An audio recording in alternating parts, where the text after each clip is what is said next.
Excuse me. Tulog ako ha, tulog ako. Bigla na lang akong binuhat ng mama ko at inilagay dito sa kotse. Ang bihira. Nag-mini heart attack ako.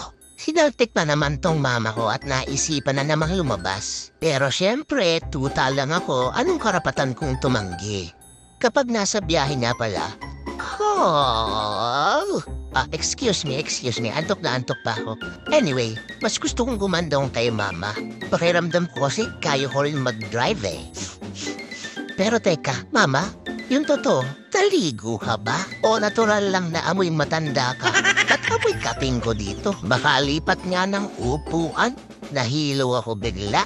Si mama kasi ang daming koleksyon ng efficacent oil, katingko, white flower. Basta lahat ng mga pangtanggal ng sakit-sakit sa katawan. Kaya ako na lang ang nagpapasensya kahit amoy lola na yan siya. At dumating na nga kami dito sa SM Hypermarket. Hay naku mama, siguraduhin mo bibili ka ng chimken dyan ha. In fairness, ang lakas ng aircon nila dito ha. Akala ko hindi tayo papapasukin ng guard kasi di ba minsan bawal ang pet sa supermarket. Uy, ano yon? Wow! Ang daming treats. Tiba na naman ako dito. Teka sandali, ba't iba nang may karga sa akin, mama? Anak ka ng kulani talaga, mama. Kung kani-kanino mo ko iniiwan, buti na lang mabait si ate. Ayan o, tinan mo pa post pa siya. Sa sobrang gwapo po, nahuhumaling ang staff ng Pet Express sa akin. Kalma, mga kuya, mga ate. Ako lang to. Grabe. Pogi problems na naman, no?